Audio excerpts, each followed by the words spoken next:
Welcome back to our channel. ఈరోజు మన కలల నగరమైన ముంబైలో ఒక క్విక్ అండ్ ఈజీ రైడ్ చేయబోతున్నాం. మనం ఇప్పుడు ప్రభాదేవి నుంచి బయలుదేరి వర్లీ వైపు వస్తున్నాం. ముంబై అనగానే మనకు గుర్తొచ్చేది ట్రాఫిక్ కదా, కానీ ఇప్పుడు మనం వెళ్ళబోయే రూట్ వల్ల గంటల ప్రయాణం నిమిషంలో అయిపోతుంది. ఇదిగో మన Worli sea link connector underpass దగ్గరికి వచ్చేసాం. ఈ అండర్ పాస్ వల్ల సీలింగ్ నుంచి వచ్చే ట్రాఫిక్ సిటీలోకి రాకుండా నేరుగా కోస్టల్ రోడ్ లోకి స్మూత్ గా కనెక్ట్ అయిపోతుంది. సిగ్నల్స్ లేవు, నథింగ్. ఒకప్పుడు బ్రిటిష్ కాలంలో కేవలం ఒక కోస్టల్ రోడ్ గా ఉన్న ఈ ఏరియా ఈరోజు ముంబై ఐకాన్. ముఖ్యంగా ఇక్కడి నుండి కనిపించే బాండ్రా వర్లీ సీలింగ్ ఇది సముద్రంపై కట్టిన భారతదేశపు మొట్టమొదటి కేబుల్ బ్రిడ్జ్. 2009లో ప్రారంభమైన ఈ 5.6 కిలోమీటర్ బ్రిడ్జ్ గంటల ప్రయాణాన్ని 7 నిమిషాల్లో తగ్గించేసింది. ఇక అసలైన ట్విస్ట్ ఏంటంటే ఇక్కడి ట్రాఫిక్ కష్టాలు తీర్చడానికి ముంబై కోస్టల్ రోడ్ ప్రాజెక్ట్ లో భాగంగా రీసెంట్ గా ఒక అద్భుతమైన అండర్ పాస్ కట్టారు. దాదాపు 550 మీటర్లు పొడవున్న ఈ వర్లీ అండర్ పాస్ ప్రభాదేవి నుండి సౌత్ ముంబైకి సిగ్నల్ ఫ్రీ జర్నీ ఇస్తుంది. సముద్రం పక్కనే ఇంత పెద్ద అండర్ పాస్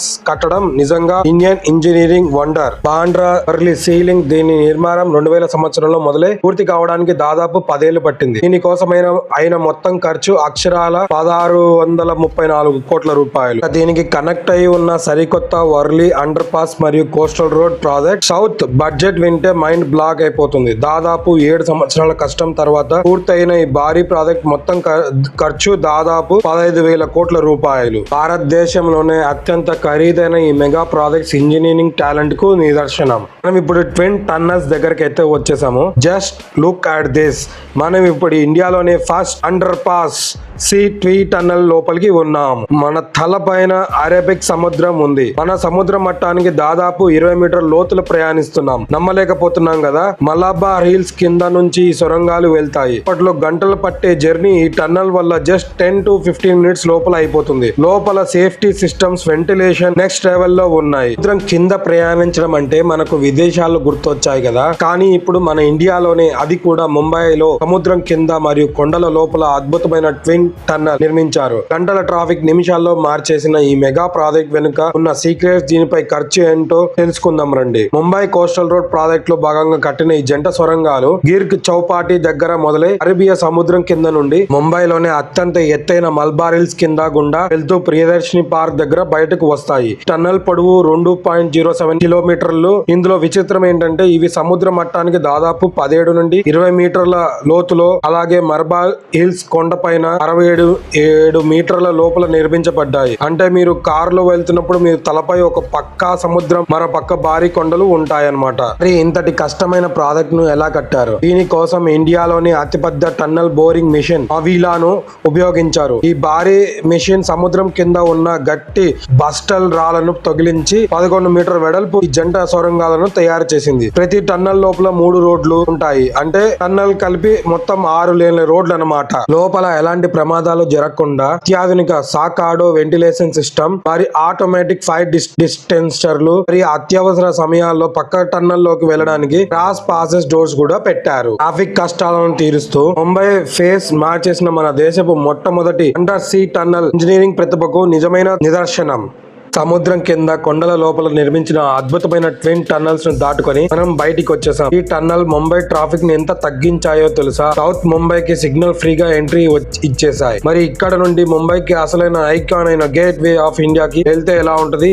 పదండి, అక్కడ విశేషాలు కూడా చూసేద్దాం. టన్నల్ ఎగ్జిట్ నుండి కొద్ది దూరంలోనే అరేబియా సముద్రం ఒడ్డున గంభీరంగా నిలబడి ఉంటది ఈ గేట్ వే ఆఫ్ ఇండియా. దీని వెనుక 115 ఏళ్లకు పైగా చరిత్ర ఉంది. బ్రిటిష్ కాలంలో అంటే 1911లో బ్రిటన్ రాజు కింగ్ జార్జ్ V మరియు క్వీన్ మేరీ భారతదేశానికి మొదటిసారి వచ్చినప్పుడు వారికి స్వాగతం పలకడానికి కట్టడాన్ని నిర్మాణానికి పునాది వేశారు. ఇండో సార్సనిక్ ఆర్కిటెక్చర్ స్టైల్లో రంగు బస్టల్ రాళ్లతో నిర్మించిన ఈ కట్టడం 1924 కల్లా పూర్తయింది.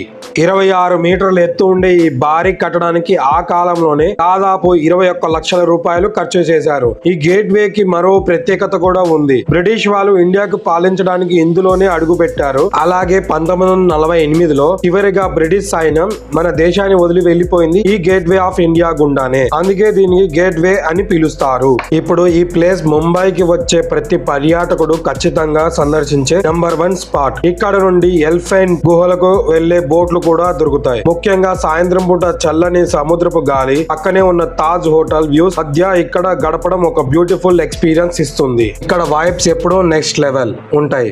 సముద్రపు గాలి, ఆ పక్కన హిస్టారికల్ తాజ్ హోటల్, ఇక్కడ కాసేపు అలా కూర్చొని ముంబై లైఫ్ ని అబ్జర్వ్ చేస్తే ఆ కిక్కే వేరు. సో ఇక్కడ చూడండి ఎందుకు కట్టారు ఏంది అనేది మొత్తం డీటెయిల్స్ అనేది ఇక్కడ ఉందన్నమాట, హిందీ ఇంగ్లీష్ లో. సో ఆ డీటెయిల్స్ అంతా నేను మీకు చెప్పాను చూడండి ఫస్ట్ లోనే. సో ఇక్కడ ఛత్రపతి శివాజీ స్తూపం కూడా ఉంది. ఇక్కడ కాసేపు అలా టైం స్పెండ్ చేసి మేమైతే ఇంకా స్టార్ట్ అవుతున్నాము. చూసారుగా ఇప్పటి వరకు ముంబై హిస్టారికల్ ప్లేస్ అయిన గేట్ వే ఆఫ్ ఇండియా అందాలను చూసి మైండ్ బ్లాక్ అయిపోయింది కదా. కానీ ముంబై జర్నీ ఇక్కడితో అయిపోలేదు. ఇప్పుడు మనం సౌత్ ముంబై నుండి ముంబైకి అత్యంత రిచెస్ట్ మరియు మోడర్న్ బిజినెస్ హబ్ అయిన బీకేసీ అంటే బాండ్రా కుర్లా కాంప్లెక్స్ వైపు దూసుకెళ్తున్నాం. ఈ జర్నీలో ముంబై ట్రాఫిక్, ఇక్కడి స్కై క్యాపర్ చూస్తూ వెళ్ళడం ఒక క్రేజీ ఎక్స్పీరియన్స్.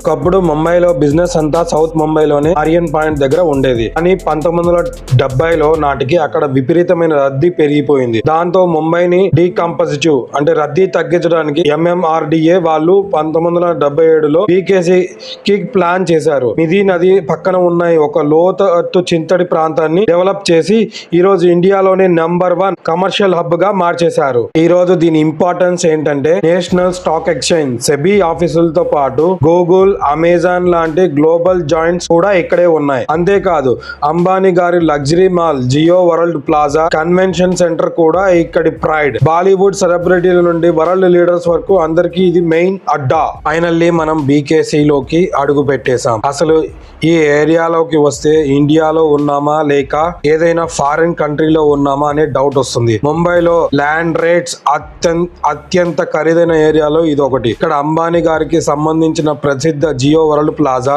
పెద్ద గ్లోబల్ కంపెనీ హెడ్ క్వార్టర్స్ అన్ని ఉన్నాయి. బాలీవుడ్ సెలబ్రిటీల నుండి పెద్ద బిజినెస్ మ్యాగ్నెట్స్ వరకు అందరూ ఇక్కడే తిరుగుతుంటారు. రాత్రిపూట ఇక్కడ లైటింగ్స్ మరియు వైబ్స్ నెక్స్ట్ లెవెల్లో ఉంటాయి.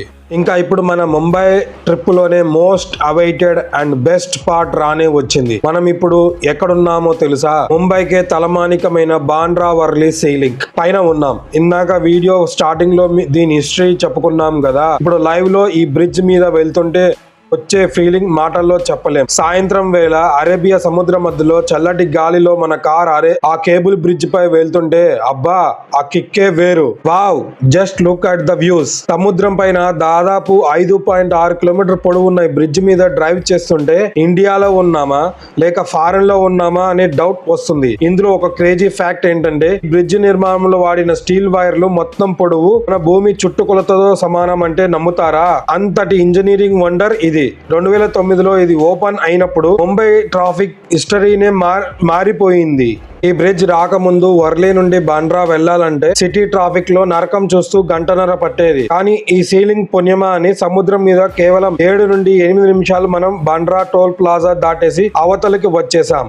టైం సేవింగ్స్ తో పాటు బెస్ట్ టైమింగ్ ఎక్స్పీరియన్స్ ఇచ్చే రూట్ ఇది. సీలింగ్ దిగగానే మనం నేరుగా వర్లీ సీ ఫేస్ మీదుగా మన హోటల్ ఉన్న ఏరియా ప్రభాదేవికి రీచ్ అయిపోతాం. ప్రభాదేవి అనగానే గుర్తొచ్చేది ప్రసిద్ధ సిద్ధి వినాయక టెంపుల్ కూడా ఇక్కడే ఉంది. మొత్తానికి పొద్దున స్టార్ట్ అయిన మన ముంబై మెగా జర్నీ సముద్రం కింద tunnel, gate way of India, history, BKC, luxury vibes మరియు సీలింగ్ బ్యూటిఫుల్ రైడ్ తో సక్సెస్ఫుల్ గా కంప్లీట్ అయిపోయింది. ఇప్పుడైతే రూమ్ కి వెళ్ళి ఫుల్ గా రెస్ట్ తీసుకోవాలి. సో ఇది సంగతి. ముంబైని ఒక కొత్త యాంగిల్లో సరికొత్త ప్రాజెక్ట్స్ తో పాటు హిస్టరీని కవర్ చేస్తూ చేసిన ఈ వ్లాగ్ మీకు ఎలా అనిపించిందో కింద కామెంట్స్ లో చెప్పండి. ఈ ఇన్ఫర్మేషన్ మరియు మా జర్నీ నచ్చితే వెంటనే వీడియోని లైక్ చేయండి, ట్రావెల్ పార్ట్నర్ తో షేర్ చేయండి. మరిన్ని ఇలాంటి క్రేజీ ట్రావెల్ లాగ్స్ కోసం మరియు ఇన్ఫర్మేటివ్ వీడియోల కోసం మన ఛానల్ ని ఇప్పుడే సబ్స్క్రైబ్ చేసుకోండి. నెక్స్ట్ వీడియోలో ఇంకో క్రేజీ లొకేషన్ తో కలుద్దాం. అప్పటి వరకు బాయ్ బాయ్.